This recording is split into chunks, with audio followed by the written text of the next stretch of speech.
The year was 2347, and humanity had changed in ways that their ancestors could never have imagined. They had left Earth behind and spread across 300 star systems. They had built cities on distant moons and turned barren rocks into green worlds full of life. They had joined the Galactic Confederation, a union of 47 spacefaring species, and they had earned their place among the stars through trade, diplomacy, and a genuine desire for peace. Commander Daniel Harper stood on the bridge of the starship, resolute, and watched the stars through the main viewport. He was a tall man, with gray at his temples and calm eyes that had seen too many battles in his younger days. The Resolute was a patrol vessel, fast and well-armed, but Daniel had not fired a weapon in anger for almost 15 years. He liked it that way. He had a wife waiting for him on Mars and 2 daughters who barely remembered what their father looked like in combat armor. The communication officer, a young woman named Sophie Lane, turned from her console with a frown on her face. She told Daniel that they were receiving an urgent transmission from Earth Command. It was marked with the highest priority code she had ever seen. Daniel felt something cold settle in his stomach. He had felt this before, long ago, when the border conflicts with the hegemony had nearly turned into a full-scale war. He told Sophie to put the transmission through. The face of Admiral Grace Collins appeared on the main screen. She was an older woman with short white hair and a face that looked like it had been carved from stone. Daniel had served under her 20 years ago, and he knew that she never showed fear. But today, there was something in her eyes that made his hands tighten on the armrest of his. Chair Grace told Daniel that there was a situation developing in the Outer Rim. A new species had emerged from the unexplored regions of the galaxy. They called themselves the Voroth, and they were not interested in diplomacy. She said that the Confederation had called an emergency summit on Thesan Prime and that humanity needed to be there.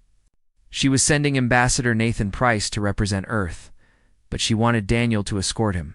She said that this was not a request. Daniel asked what the Voroth had done to cause such alarm. Grace was silent for a moment. Then she said that the Voroth had destroyed 11 civilizations in the past century. Not conquered. Not subjugated. Destroyed. She said that humanity needed to understand what they were dealing with before it was too late. The transmission ended, and Daniel stood alone on his bridge. Feeling the weight of those words pressing down on him, he gave the order to set course for Thesan Prime. The journey took 4 days through hyperspace. Daniel spent most of that time reading the intelligence reports that Earth Command had sent him. The Voroth were a species unlike any humanity had encountered before. They stood 8 feet tall with armored exoskeletons that could stop most projectile weapons. They had 4 arms ending in claws that could tear through steel. They felt no empathy for other species, and they viewed the galaxy as a hunting ground where the strong took whatever they wanted from the weak. They had emerged from the Outer Rim 60 years ago and had begun a slow expansion into civilized space. Every species that stood in their way had been crushed. Their populations had been enslaved and worked to death in massive industrial complexes. Their worlds had been stripped of resources and left as lifeless husks, drifting in the void. The Voroth did not negotiate. They did not accept surrender. They simply took. Daniel read the reports again and again. He thought about his daughters and his wife. He thought about the peaceful colonies scattered across human space, full of families who had never known war. He thought about what would happen if the Voroth turned their attention toward humanity. Thesan Prime was a neutral world, a place where species from across the galaxy came to discuss matters of importance. The council chamber was a massive dome filled with representatives from all 47 member species of the Confederation. Daniel stood at the back of the room while Ambassador Nathan Price took his seat among the human delegation. Nathan was a small man with thinning hair and wire-rimmed glasses. He did not look like much, but Daniel knew that he had negotiated some of the most important treaties in human history. He was patient, clever, and absolutely ruthless when he needed to be. The council session began with reports from species that encountered the Voroth directly. A delegate from the Fenari, a race of tall humanoids with pale blue skin. described how their colony on the world of Keth had been destroyed in a single night. 40 million Fenari had been taken as slaves. None of them had ever been seen again. A representative from the Thesan, hosts of the summit, showed holographic images of worlds that the Vorath had conquered. Daniel watched as green planets turned gray and brown. Their atmospheres stripped away, their oceans drained, their populations reduced to numbers on a casualty report. Then the Cathari delegate rose to speak. The Cathari were one of the oldest species in the galaxy. They were beings of living crystal, ancient and wise, and their words carried great weight in the council. The delegate turned its faceted head toward the human delegation, and its voice rang through the chamber like the sound of bells. The Cathari said that humans were young. It said that humanity did not understand what the Vorath were capable of. It said that the Vorath felt no empathy and negotiated nothing. They simply took whatever they wanted, and there was nothing that anyone could do to stop them. The chamber fell silent. Every eye turned to the human delegation, waiting to see how they would respond to this warning. Nathan Price rose slowly from his seat. He adjusted his glasses and looked around the room at the assembled species. His voice was calm and clear when he spoke. He said that humanity understood the threat very well. He said that humans had a long history of dealing with those who believed that strength gave them the right to take from others. He said that the Vorath could try to take from humanity if they wished, but he promised that they would learn very quickly that humans were not something to be taken. The council chamber erupted in murmurs and whispered conversations. The elder species exchanged worried glances. They had heard stories about humanity, about their violent history and their capacity for destruction, but they also believed that humans had evolved past such things. They believed that humanity had embraced peace. Daniel watched from his position at the back of the room. He saw the way the alien delegates looked at Nathan, some with pity and some with concern.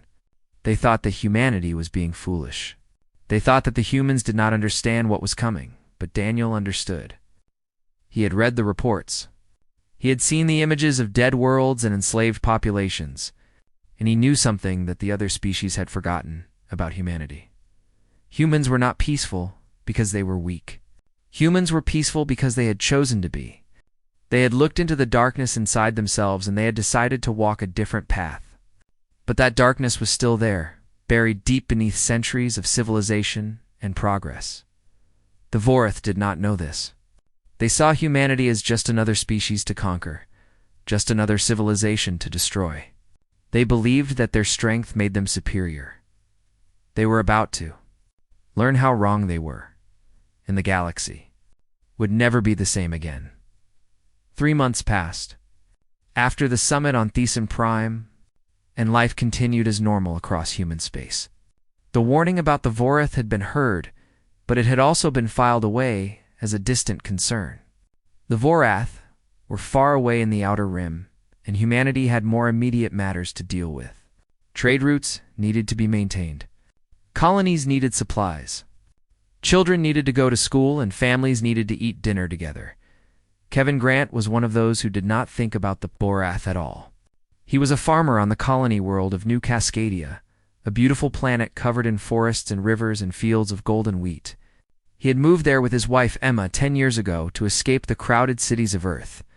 They had built a small house on a hill overlooking a valley, and they had raised 2 children there. Their son Peter was 14, and their daughter Lucy was 12. Kevin woke up early on the morning that changed everything. He stood on his porch and watched the sun rise over the mountains, while Emma made breakfast inside. Peter and Lucy were still sleeping because it was a holiday and there was no school. Kevin thought about how lucky he was to have such a peaceful life. Then the sky turned dark at first. Kevin thought it was a storm coming in from the west. But storms did not move that fast, and they did not block out the entire sky in a matter of minutes. He squinted up at the darkness, and then he saw them. Hundreds of ships descending through the atmosphere. So many that they blotted out the sun. The Vorath had come to New Cascadia. Governor Laura Mitchell was in her office in the capital city when the alarms started blaring. She ran to the communication center and tried to send out a distress call to Earth Command. But the Vorath were already jamming all frequencies. She managed to get one message through. A desperate plea for help that lasted only seconds before the signal was cut. Then the bombardment began. The Voreth did not try to conquer New Cascadia with precision. They simply burned everything in their path. Missiles rained down on the major cities, killing hundreds of thousands in the first hour. The planetary deafens. Egrid tried to fight back, but it was designed to handle pirates and smugglers. Not a full-scale invasion fleet, Kevin grabbed Emma and the children and ran for the cellar beneath their house. They huddled together in the darkness while the ground shook above them. Lucy was crying, and Peter was trying to be brave, but Kevin could see the terror in his eyes. The bombardment stopped after 6 hours. Then came the ground forces. The Vorath soldiers were even more terrifying than the reports had described. They were massive creatures with black armored skin and forearms that ended in claws as long as kitchen knives. They moved through the streets of New Cascadia like death itself, killing anyone who resisted and rounding up everyone else. Kevin tried to keep his family hidden, but it was impossible. The Voreth had thermal sensors that could detect body heat through walls. They found the cellar within hours. 4 soldiers dragged Kevin and his family out into the light. Emma screamed and tried to hold on to the children, but a Voreth soldier pulled her away with one massive arm. Kevin lunged at the creature, trying to protect his wife, and the soldier broke his arm with a casual backhand. Kevin fell to the ground, screaming in pain, and watched helplessly as Emma and the children were dragged toward a massive transport ship. Lucy was calling out for her father. Peter was fighting against the soldiers who held him. Emma was looking back at Kevin with tears streaming down her face. Then they were gone. Kevin lay in the dirt for hours, clutching his broken arm and staring at the sky. The Vorath ships were still up there, circling the planet like vultures. He could hear screaming in the distance, the sound of people being hunted and captured and killed. He should have died. The Voreth left the wounded behind because they were not worth the effort of enslaving. But Kevin did not die. He dragged himself to a stream and drank water. He found a piece of wood and used it to splint his arm. He survived because he had a reason to survive. He was going to get his family back, Commander. Daniel Harper and the Resolute arrived 48 hours after the invasion began. They had received Governor Mitchell's distress call and had raced across 3 star systems to reach.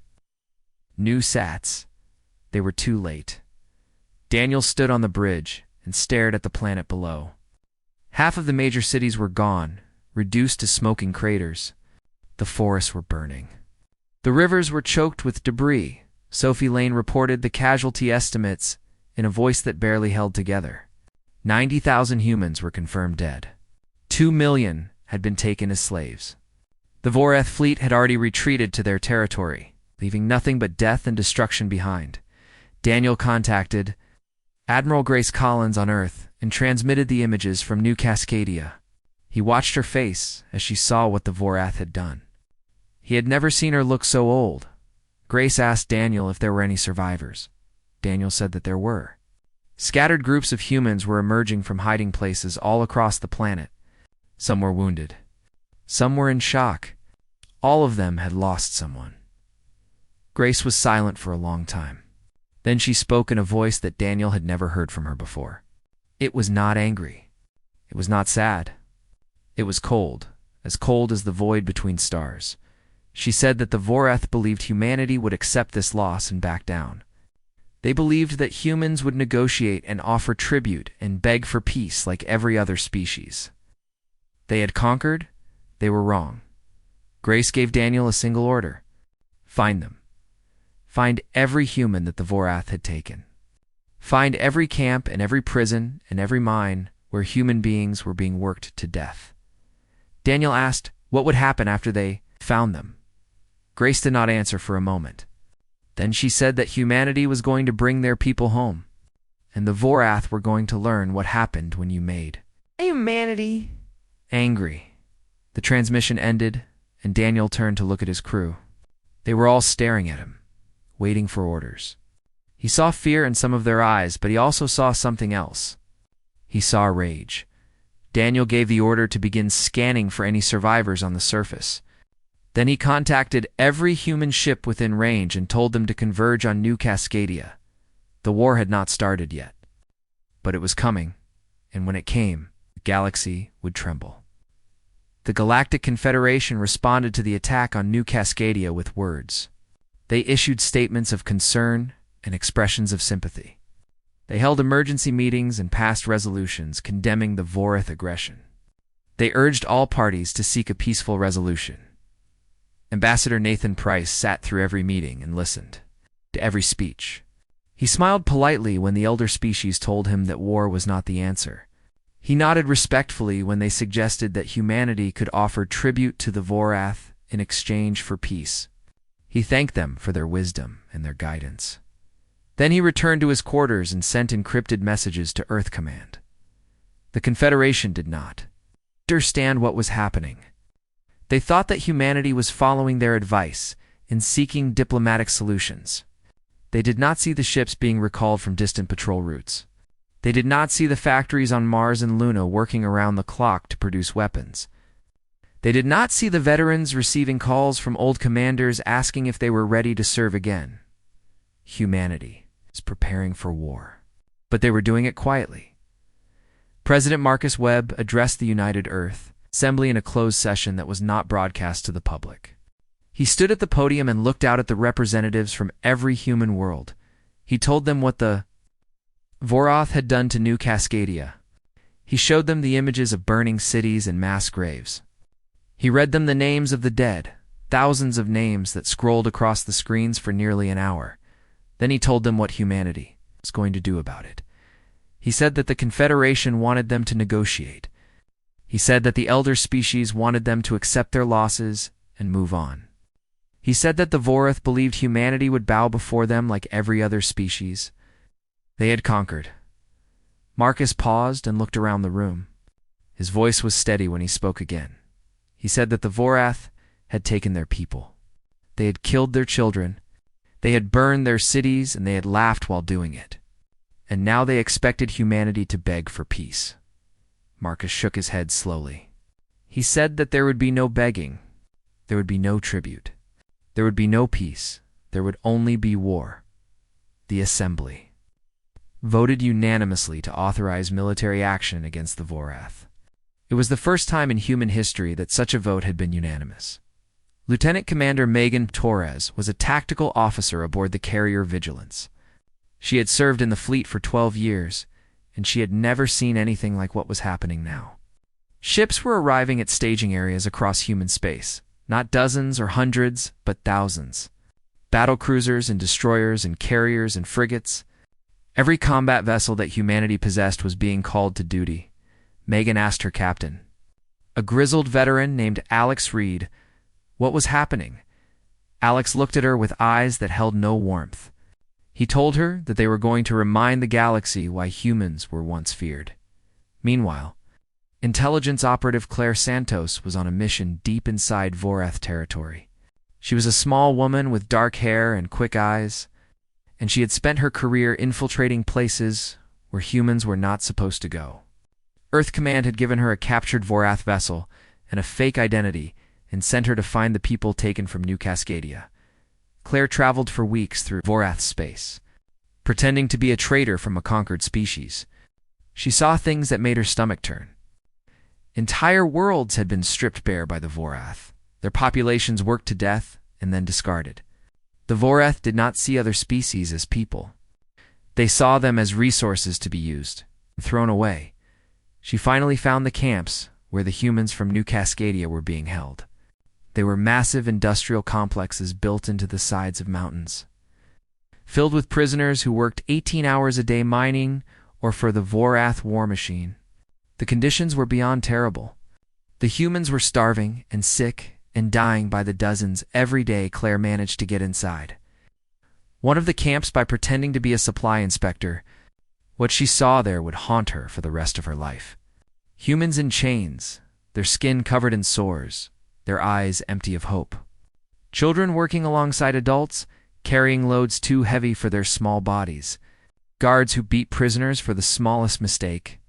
But that was not the worst thing she discovered. Claire found records in the camp database records that should not have existed. The Vorath had been taking humans for decades, long before the attack on New Cascadia. Colony ships that had disappeared in the Outer Rim had not been lost to accidents or pirates. They had been captured by the Vorath. Thousands of humans had been living and dying in slavery for 30 years, and the Confederation had known Claire-found transmissions between the Vorath and several elder species. Transmissions that showed the Confederation had been aware of the human captives for years. They had said nothing to humanity because they were afraid. They feared what would happen if humans learned the truth. Claire sent her report to Admiral Chris Collins using the most secure channel AB. Allable.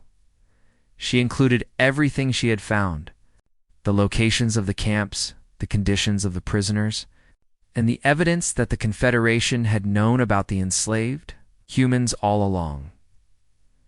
Grace received the report in her office on Earth. She read it once. Then she read it again. Then she sat in silence for a long time. Her aide asked if she had any orders.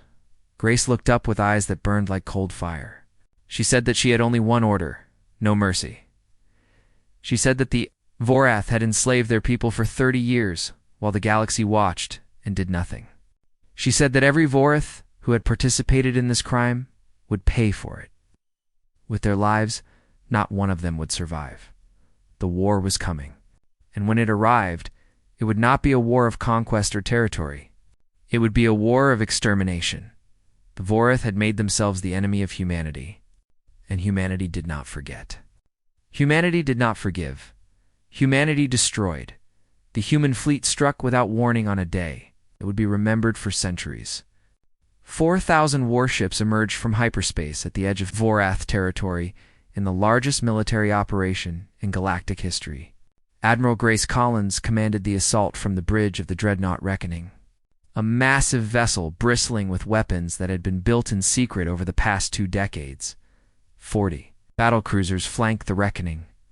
Behind them came hundreds of carriers and destroyers and frigates, an armada that stretched across millions of kilometers of space. Every ship was crewed by volunteers who had asked for this duty. Every soldier was ready to die for the people who had been taken. The Vorath detected the fleet within hours and scrambled to mount a defense. They were confident despite the size of the human force.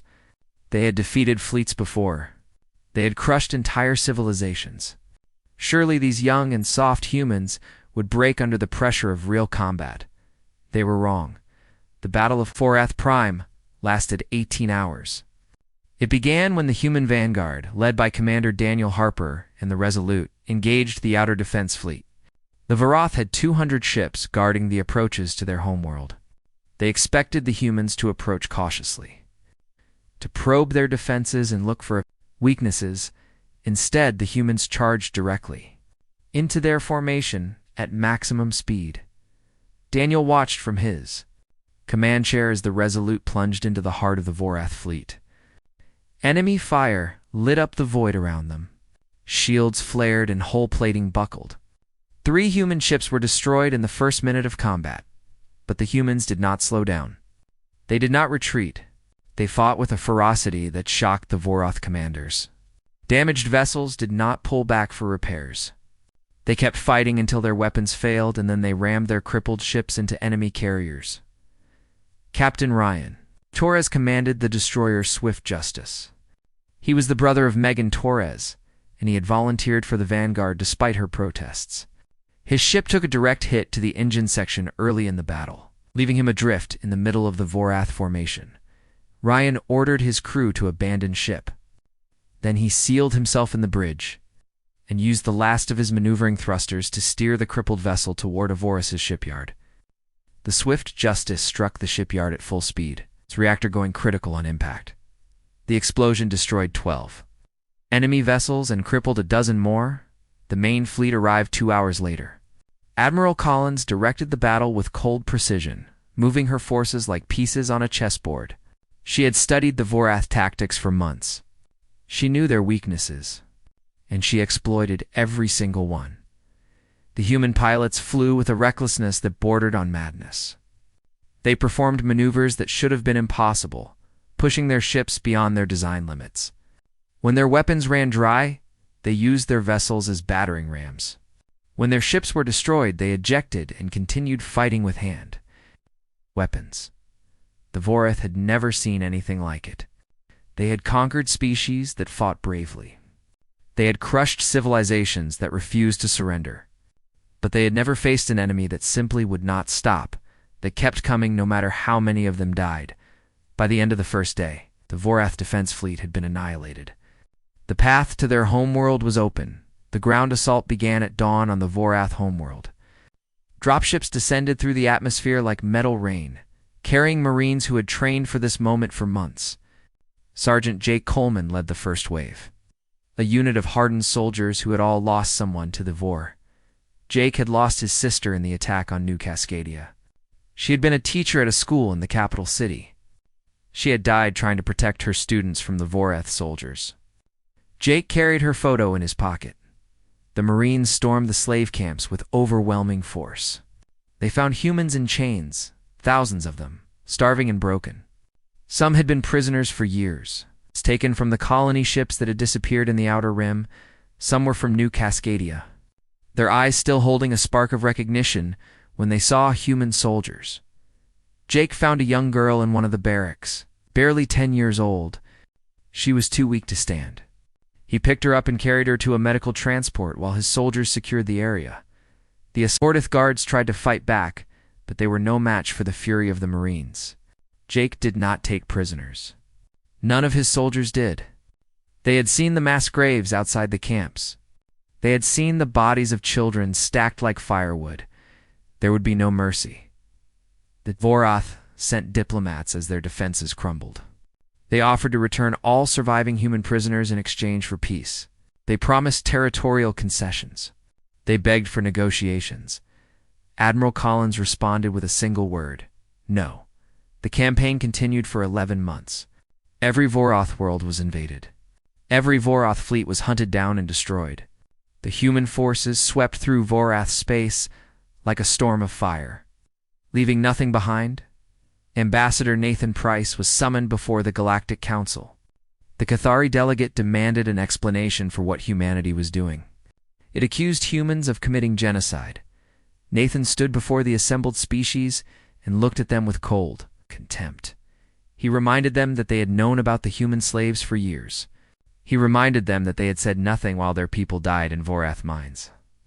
He reminded them that they had urged humanity to negotiate, to offer tribute, to accept their losses. Nathan told them that humanity did not forget and did not forgive. He told them that the Vorath had wanted to take from humanity. Now they were learning what that cost. The council fell silent. The elder species had no response. They had underestimated humanity. They had believed that humans were soft and peaceful. They had been wrong, Kevin. Grant had enlisted the day after New Cascadia fell. His arm had healed, but the wound in his heart had not. He had fought in every major battle, earned 3 commendations for bravery, and killed more Vorath than he seed. Owled count. Now he stood on the surface of the Vorath homeworld, watching the last of their cities burn. Somewhere in the chaos, his wife was still alive. He had seen the records. Emma had survived the mines. She had been transferred to the homeworld months ago. Kevin was going to find her, even if he had to burn down the entire planet to do it. The war ended in the ruins of the Vorath capital city. The last of their species had gathered there for a final stand, surrounded by human forces on all sides.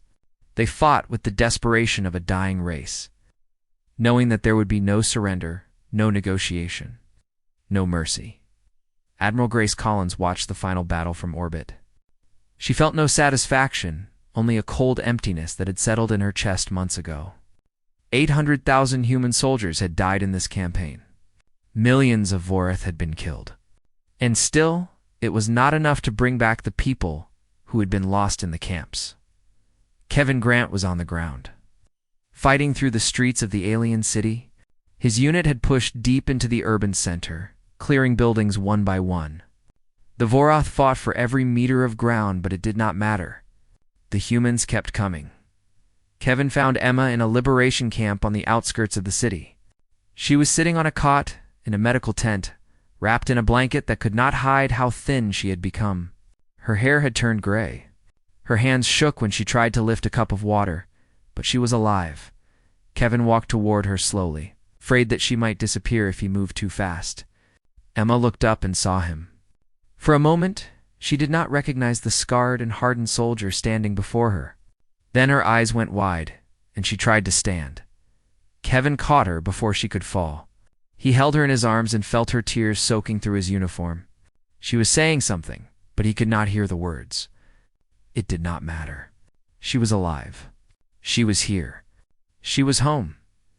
They stood together in the ashes of an alien civilization and wept for everything they had lost. Their children had not survived the first winter of captivity. Peter had died of a fever that the Vorath refused to treat. Lucy had starved to death 3 months later. Emma had buried them both in unmarked graves and then kept living because she did not know how to stop. Kevin did not let go of her for a very long time. The last Vorath commander was a warlord named Kethfer. He was captured in the ruins of the government center, wounded but still alive.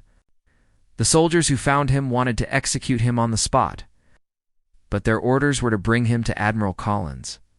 Kethver was dragged before the admiral in chains. He was massive, even by Vorath standards, his armored body covered in scars from centuries of conquest. He looked at the small human woman standing before him, and showed no fear. Grace asked him if he had any final words. Kethver laughed. It was a harsh sound, like rocks grinding together. He said that humanity had proven itself worthy of respect. He said that they were true predators, just like the Vorath. He asked why humanity could not accept the natural order of things. The strong took from the weak. That was how the galaxy worked. Grace looked at him for a long moment. Then she spoke in a voice that carried no emotion at all. She told him that he had made a mistake. She told him that the Vorath had thought humans were weak because they chose peace. But humans had not chosen peace because they were incapable of war. They had chosen peace because they knew what they were. Capable of when they stopped holding back. She told him that the Vorath had reminded humanity of what they truly were. Kethver was executed the following morning. His species followed within the year. Every Vorath colony was found and destroyed. Every hidden outpost was located and eliminated. Every ship was hunted down and turned to ash. The Galactic Confederation did not intervene. The elder species were too afraid to say anything. They had seen what humanity could do when provoked. They did not want to become the next target. When the last Vorath died, the galaxy fell silent. For the first time in a century, there was no species raiding the shipping lanes of civilized space. There were no worlds living in fear of conquest. The predators of the Outer Rim had been eliminated, and everyone knew who had done it. The Federation held an emergency session 6 months after the war ended. Many species were afraid of humanity now. They remembered the gentle traders and friendly diplomats who had joined their union decades ago. They did not recognize the cold-eyed warriors who had exterminated an entire civilization.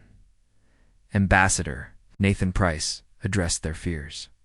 He stood before the council one last time and spoke the truth. He told them that humanity had not wanted this war. They had not started this war.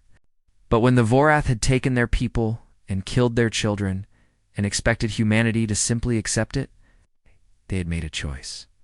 And humanity had made a choice in return. Nathan looked around the chamber at the assembled species. His voice was calm, but his eyes were hard. He told them that this was a lesson for every species in the galaxy. Humanity would trade with them. Humanity would befriend them. Humanity would stand beside them against any threat. But if any species harmed human people, if any civilization thought they could take from humanity without consequence, they would be ended. Not because humanity was evil, but because humans protected their own. The chamber was silent for a very long time. On Earth, monuments were built to honor the fallen.